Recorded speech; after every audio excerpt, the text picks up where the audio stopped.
வணக்கம் மாமே. First of all education முக்கியமா இல்லையா அப்படின்னு கேட்டிங்கன்னா, எஜுகேஷன் முக்கியம்.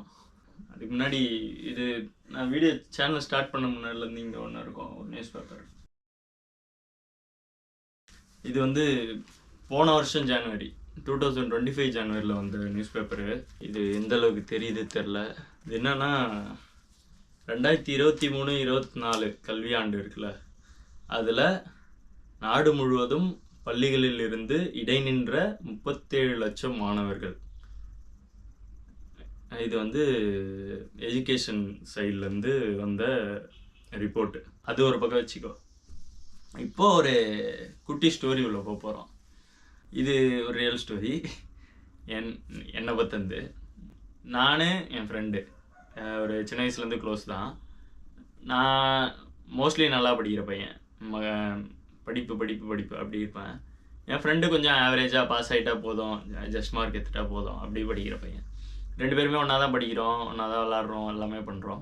ஒரு 10th அப்புறம் அப்படியே நானும் அவன் ஸ்கூல்லேயே அவன் கூடயே போய் படிக்கிறேன். அவன் இங்கிலீஷ் மீடியம், நான் தமிழ் மீடியம்லேருந்து இங்கிலீஷ் மீடியம் கன்வெர்ட் ஆகிறேன். பட் இருந்தாலும் படிப்புலாம் கிட்டத்தட்ட மோஸ்ட்டாக தமிழில் நத்தது அப்படி தான் போயிட்டுருக்கு. இப்படியே போயிட்டுருக்கு. நான் 12th முடிக்கிறேன். 2 பேரும் கிட்டத்தட்ட ஒரு 10 மார்க் டிஃப்ரென்ஸு. ஆவரேஜாக படிச்சுக்கிட்டு இருந்தாமல் கொஞ்சம் நல்லா இன்ட்ரெஸ்ட் எடுத்து படித்து 1005 எடுத்தான் அவன் 1200க்கு.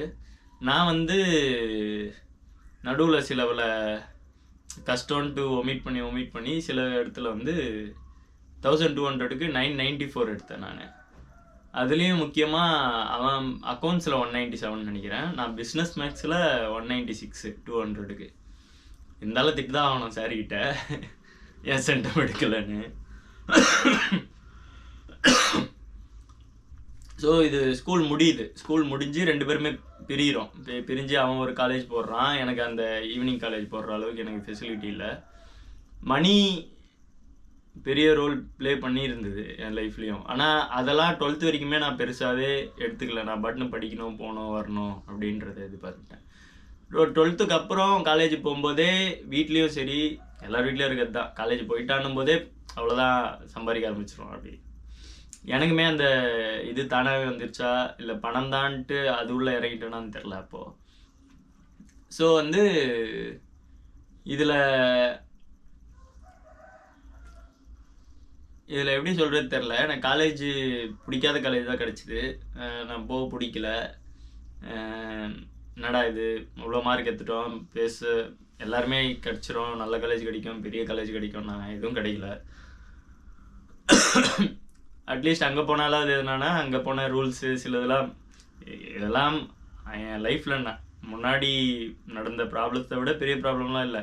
ஆனால் இந்த சின்ன ப்ராப்ளத்துக்கெலாம் நான் விட்டுட்டு போகிறத கொஞ்சம் நிறுத்திட்டேன். அதுக்கப்புறம் மறுபடியும் போய் அரியர்ஸ்லாம் கிளியர் பண்ணி, ஆனால் எனக்கு அந்த 12th வரைக்கும் நான் படிச்சிருக்கேன் தெரியுமா, அந்த படிப்பு எனக்கு இதுவே ஆகலை, புரிஞ்சு படித்த மாதிரி எனக்கு ஃபீலே ஆகலை. அப்புறம் அப்படியே ஏதோ ஒன்று எழுதிட்டு வரோம். நான் கிட்டத்தட்ட எல்லா பேப்பர்ஸும் அப்படியே எழுதுகிறேன். நான் பாட்டுக்கு மக்கப் வச்ச மாதிரி எழுதுகிறேன். எல்லாமே கிளியர் ஆகிடுச்சு. 2 பேப்பர் அரியரோடு வெளியே வந்துட்டு நான் பாட்டுன்னு ஒர்க்கு போகிறது. Pizza company, chicken company, Ibaco ice cream company, theatre, movie theatre, இந்த மாதிரி நிறைய இடத்துல வேலைக்கு போயிருக்கேன். எல்லாத்துலேயுமே ஒரு 6 மாதம், 3 மாதம், 1 மாதம், 1 வாரம் அந்த மாதிரிலாம் பண்ணிட்டு வந்திருக்கேன். நான் விட்டுருவேன் எனக்கு பிடிக்கல அப்படின்ட்டு. ஆனால் ஃபுட் இண்டஸ்ட்ரி எனக்கு ஒரு மாதிரி நல்லாயிருக்கும், பிடிச்சிருக்கும். அதுக்கப்புறம் காலேஜ்லேயும் எனக்கு அரியர்ஸ் இருந்தாலும் பரவாயில்ல, போய் கேம்பஸ் அட்டன் பண்ணணும் போது அப்போல்லாம் நிறைய அந்த மணி தாட் வந்துக்கிட்டே இருந்தது. காசு சம்பாரிச்சு காட்டியே ஆகணும். முன்னாடிலாம் நின்று காட்டுறேன் உங்களுக்குலாம். அது இப்போலாம் என்ன நீங்கள் ஸ்கேமு அதெல்லாம் இது பண்ணிட்டுருக்கீங்க. அப்போல்லாம் இதெல்லாம் முன்னாடியே நான் அனுபவிச்சிட்டேன். நீ என்ன ஸ்கேம் ஆனால் எடுத்து சொல்லு, அதில் என் பங்கு அதில் இருக்கும். எனக்கு ஒரு பேக் ஸ்டோரி எதுனா ஒன்று ஓரமாக இருக்கும். ஸோ இந்த மாதிரி காலேஜ் படிச்சுட்டு இருக்கும்போதே எனக்கு நான் மணி மைண்டடாக ஆகிட்டேன். எப்படியாவது சம்பாதிக்கணும்னு. கரெக்டாலாம் தெரில. ஸோ இதான் சான்ஸுன்னும் போது நான் நிறைய இடத்துல போய் ஏமாந்தேன். MLM அதெல்லாம் இப்போ தான் நீங்கள் அந்த 5000 ட்ரெண்ட் பண்ணுறீங்க. நான் சொல்கிறது 15 to 18 அப்போ தான் காலேஜ் படித்தேன்.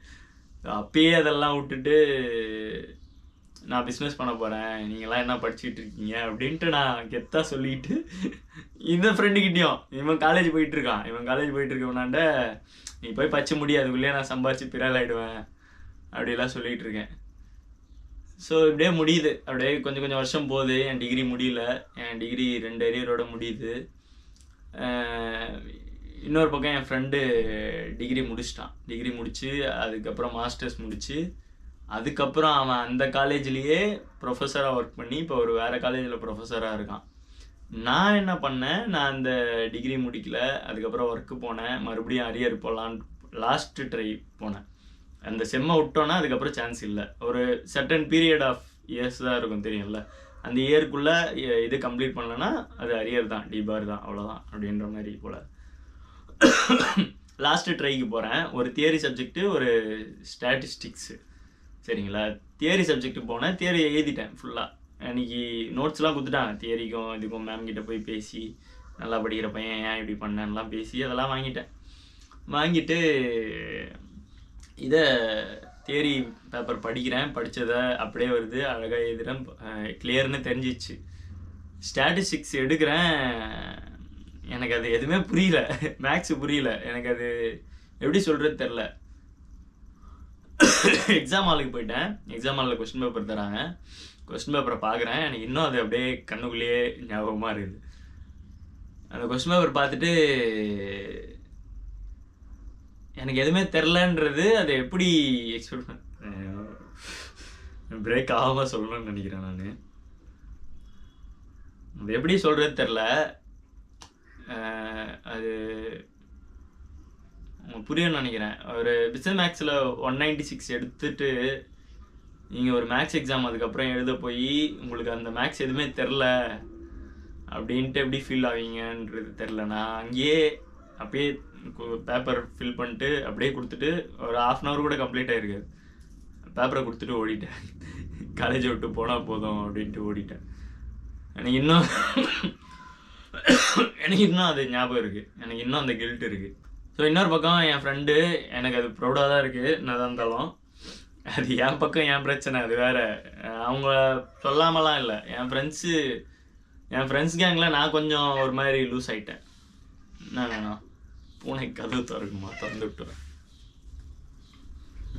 ஸோ என் ஃப்ரெண்ட்ஸ் எப்பயுமே எந்தலேருந்து கொஞ்சம் கரெக்டாக ஆர்டினரியாக இதுதான் லைஃபு, இதை நான் முடிக்கணும், இந்த காலேஜ் முடிக்கணும், இந்த ஒர்க்கு போகணும் அப்படின்னு தான். நான் கொஞ்சம் ஆர்டினரியாக யோசிக்காமல் இந்த ரிஸ்க் எடுக்கிறேன் அப்படின்ட்டு அந்த வயசில் ஒரு திமிர் இருக்கும்ல, எல்லாம் படத்தில் பார்க்குற மாதிரி இருக்கும், ஆனால் ரியலில் ஒன்றும் வேலைக்காகாது. ஒரு திமிர் இருக்கும், அப்போது பார்த்துக்கலாம் என்ன ஆகிட போகுது அப்படின்ற மாதிரி இருக்கும். அது அந்த திமிர்லேயே என்னவோ நான் வந்துடுவேன், நீங்கள் எவ்வளோ கஷ்டப்படுறேன் ஆனால் வந்துடுவேன் பாரு அப்படின்ற மாதிரி மட்டும் இது பண்ணிக்கிட்டு எதுவுமே பண்ணல. ஒர்க்கு போகிறது அப்படியே கடனாகி அப்படியே இதுவாகி இப்போது கடனுக்கு மேலே கடன், இந்த டேட்டானா இந்த கடன் அப்படின்ற மாதிரி இருக்குது. ஸோ அதுக்கு அப்போ இருந்த திமிர் இப்போ இல்லை, அந்த தைரியம் கட்ஸு வந்து இப்போ இல்லை. இப்போது எந்த பக்கம் காலை வச்சா, நான் இப்போ ஒரு 9 to 5 ஜாப், எந்த ஜாபாக இருந்தாலுமே ஜாபுக்கு போனோன்னாலே அது எனக்கே பெரிய ரிஸ்க்கு. ஏன்னா எனக்கு பின்னாடி அவ்வளோ கடன் இருக்குது. மாதம் ஒரு 30லேருந்து 45 ரூபா வரைக்கும் நான் மாதம் பே பண்ணிகிட்ருக்கேன், ரெண்ட்டுலேருந்து எல்லாமே சேர்த்து. ஸோ இப்போ நான் மேக்ஸிமம் 25 ரூபா கொடுத்து சேலரி கொடுத்தாலுமே நான் வேறு எதனா ஒர்க் அடிஷ்னலாக பார்க்கணும். இப்போ நான் போட்ட வீடியோஸில் இந்த ஒரு 6 மாதம் 1 லட்சம் சம்பாதிக்கிறேன், 7 நாளில் 10,000 சம்பாதிக்கிறேன்லாம் வெறும் கண்டென்ட்டு தான். அது ஜஸ்ட்டு புஷ் பண்ணி நான் இந்த வீடியோ போடுறதுக்காக பண்ணது தான். அது நிறைய பேர் அது ஓகே, அதெல்லாம் வெறும் கண்டென்ட் தான். அது எண்ட் ஆஃப் த டே அந்த வேலை எவ்வளோ வெறுப்பாக இருக்குன்றது அந்த வேலையை பார்த்தா மட்டும்தான் உங்களுக்கு புரியும். ஸோ இது எதுக்கு சொல்கிறேன்னா, இந்த நியூஸ் போன வருஷம் நான் பார்க்கும்போதே இதை நான் ஒரு இதுவாக ஏன் நான் அனுபவித்ததை உங்களுக்கு ஷேர் பண்ணணும். இந்த 37 லட்சம் பேர் எந்தெந்த ரீசனுக்காக படிப்பை ஸ்டாப் பண்ணியிருப்பாங்கன்னு தெரியாது. நிறைய பேர் காசு இல்லாமல் ஸ்டாப் பண்ணியிருக்கலாம், நிறைய பேர் இல்லை வேலைக்கு போய்டு அப்படின்ட்டு இதுவாக இருக்கலாம், நிறைய பேர் என்ன மாதிரி பிஸ்னஸ் பண்ணுறேன்ட்டு பாதியில் படிப்பு நிறுத்திருக்கலாம், நிறைய பேருக்கு எஜுகேஷன் பிடிக்காமல் போயிருக்கலாம், காலேஜ் பிடிக்காமல் எதனா ஒரு ரீசன் இருந்திருக்கும். ஆனால் நான் இப்போது ஃபீல் பண்ணுறேன், நிறைய இப்போ ஏன் ஃபீல் பண்ணுறேன்னா, அட்லீஸ்ட்டு நான் அந்த டிகிரியை முடிச்சிருந்தேன், ஏதோ ஒரு ஜாபில் சும்மாவாவது, ஏன்னா அப்போ திமிரா பேசுவேன், கம்ப்யூட்டர் முன்னாடிலாம் உட்காந்து வேலை பார்க்க முடியாது என்னால் அப்படின்ட்டு. இப்போ நான் நினச்சி பார்க்கும்போது அட்லீஸ்ட் அந்த ஜாபை பார்த்துருந்தா இவ்வளோ பிரச்சனையில் மாட்டியிருக்க மாட்டேன் அப்படின்ற மாதிரி. இன்னொரு பக்கம் என் ஃப்ரெண்டு, அவன் ப்ரொஃபஸரு, எனக்கு ரொம்ப பெருமையாக இருக்குது. என்னதான் நான் சொல்லி கொடுத்தேன் எக்ஸாம்ஸுக்கு அவனுக்கு. பட் லாஸ்ட்டாக இப்போ ரீசெண்டாக மீட் பண்ணப்போ அவனுமே என்ன நினச்சி ஃபீல் பண்ணான். ஏன்னா அவனை விட அவனுக்கு தெரியும், என் கிளாஸில் படித்த என் டீச்சர்ஸு எல்லாருக்குமே தெரியும் நான் எங்கேயோ வந்திருப்பேன் அப்படின்னு நினச்சோம். தான் எல்லாருமே எல்லாரோட ட்ரஸ்ட்டையும் பிரேக் பண்ணது ஒரு மாதிரி கில்ட் ஆகும்ல. அதை நான் என்றைக்குமே ஒத்துக்கினது இல்லை யாருக்கையிலையும். இப்படி ஆயிடுச்சு, இப்போ நான் பண்ணிடக்கூடாது தப்பு அப்படின்ட்டு. நான் இங்கே இப்போது அதை ஒத்துக்கணும்னு நினைக்கிறேன். நான் தோத்துட்டேன், நான் ஃபெயில்டு அப்படின்றத இதை அக்செப்ட் பண்ணிக்காமல் நான் நெக்ஸ்ட்டு மூவ் எடுக்க முடியல. எவ்வளோ ட்ரை பண்ணுறேன், நெக்ஸ்ட்டுன்னு பார்த்துட்டு போயிட்டுருக்கேன். ஆனால் நான் அதை அக்செப்ட் பண்ணால் தான் நான் அடுத்ததை இது பண்ண முடியும் அப்படின்றது எனக்கு தோணுச்சு. அதுக்காக தான் இந்த வீடியோ எடுக்கணும்னு ஸ்டார்ட் பண்ணேன். எத்தனை பேர் எஜுகேஷன் முக்கியம் இல்லை, நான் பிஸ்னஸ் பண்ண போகிறேன், பெரிய ஆளாக போகிறேன், பணம் இது பண்ண போகிறேன், பேக்கப் இருந்தால் ஓகே, அப்பா வீட்டில் பார்த்துக்கினா ஓகே, அப்படியும் இல்லை ஸ்ட்ரெயிட்டாக ரிஸ்க் எடுக்க போகிறேன்னா நானாக என்ன மாதிரி ஆகிடுவேன். ஏன் ரீசெண்டாக சொல்லணுன்னா, ஒரு இன்ஸ்டாகிராம் இவர் பார்த்துருப்பேன், இப்போ பிரபலம் அந்த மெய்யா குமா அவர். ஸோ அவர் ஒரு ட்ரெண்ட் வீடியோ பார்த்துருப்போம். அதுக்கப்புறம் எக்ஸாம் முடிஞ்சு ஹால் டிக்கெட் கொடுக்கும்போது பாஸ் ஆகி போகும்போது, அதெல்லாம் ரேராக டான்ஸு பண்ண முடியாது, பாஸ் ஆனால் லாரி ஓட்டுவேன், பாஸ் ஆனால் படிப்பேன், இல்லைனா லாரி ஓட்டுவேன், நெக்லாம் பேசுறதுலேருந்து சின்ன சின்ன சமாச்சாரம், அந்த ஒயின் ஷாப் போகிறது, அப்படி இப்படின்னு லைஃபே போயிடும்.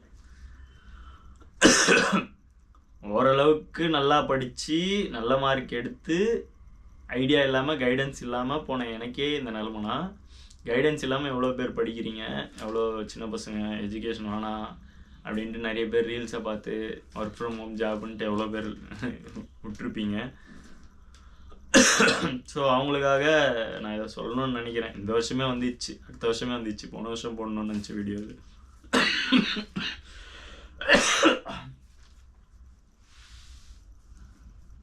ஸோ அதுதான், எஜுகேஷனை எப்பயுமே விட்டுறாதீங்க. அட்லீஸ்ட்டு இப்பயுமே என்ன ஃப்ரெண்ட்ஸ் பார்த்தாங்கன்னா அவங்களுக்கு தெரியும், நான் இது கூட நான் சொல்கிறது இல்லை, நான் கொஞ்சம் பச்சிருந்து கொஞ்சம் வேலைக்கு போயிருந்தேன்னா பெரிய ஆளாக இருப்பேன்ட்டு அவங்க பார்த்தா சொல்கிறது. ஜஸ்ட்டு நான் அந்த டிகிரி முடிச்சு வேலைக்கு போயிருந்தா நல்ல மார்க் எடுத்து எங்கேயோ வந்துருப்போம் இப்போ அப்படின்ட்டு. ஸோ நான் இதோட நிறுத்த போகிறது இல்லை, முடியாது, ஏன்னா ஓடி ஆகணும். பட் நான் இங்கே அதை அக்செப்ட் பண்ணிக்கணும்னு நினைக்கிறேன். நான் தோத்துட்டேன் எஜுகேஷனில், நான் எடுத்த முடிவெல்லாம் தப்பு, ஐ ஃபெயில்டுன்றதை நான் ஒத்துக்கணும்னு நினைக்கிறேன். ஸோ தயவு செஞ்சு எஜுகேஷன் நிறுத்திடாதீங்க, அனுபவத்தில் சொல்கிறேன். வேறு என்ன, வேறு ஒன்றும் இல்லை, அக்செப்ட் பண்ணிக்கணும். நல்ல வேலை அழுவாமல் பேசிட்டேன், எப்படியோ யோசிச்சு பார்த்தா அழுகியே வரும். ஸோ வேணாம். ஸோ யாருன்னா பிடிக்காத காலேஜு, பிடிக்காத படிப்பு எதுவாக இருந்தாலுமே முடிச்சிரு, அந்த டிகிரியை முடிச்சுட்டு அதுக்கப்புறம் பார்த்துக்கலாம். முடிச்சிரு, ஏதோ ஒரு வேலையில் போய் உட்காந்துரு. 9 to 5 ஜாபு, இந்த ரேட் ரேஸில் சுற்றுறேன் அப்படி எது சொன்னாலுமே கண்டுக்கினேன்னு வச்சுக்க, இந்த மாதிரி எதனா என் நிலமையில் வந்து உட்காந்துருவேன். கிட்டத்தட்ட ஒரு 3-4 லட்சம் கடன் ஆயிடுச்சு எனக்கு மட்டும் பர்சனலாக, வீட்டுக்கு தெரியாமல். இதை நான் அடைக்க ஒரு மாதமும் எப்படி புரட்டிகிட்ருக்கேன், எப்படி ஓடிட்டுருக்கேன்றது எனக்கு மட்டும்தான் தெரியும். எனக்கு நிம்மதியாக தூங்கணும்னு ஆசையாக இருக்கும், ஆனால் அந்த பில்லு இந்த பில்லுன்ட்டு ஓடுது மண்டவுள்ள. ஸோ இதெல்லாம் வேணாம், எஜுகேஷனை பாருங்கள், குவிட் பண்ணுறாதீங்க எஜுகேஷனை தயவு செஞ்சு. ஸோ இந்த வருஷம் நிறைய பேர் எக்ஸாம் எழுதுவீங்க, ஃபெயில் ஆனாலும் மறுபடியும் ட்ரை பண்ணுங்கள், அவ்வளோதான் சொல்லணும்னு நினைக்கிறேன் இந்த வீடியோவில். ஸோ பாய், அடுத்த வீடியோவில் பார்க்கலாம்.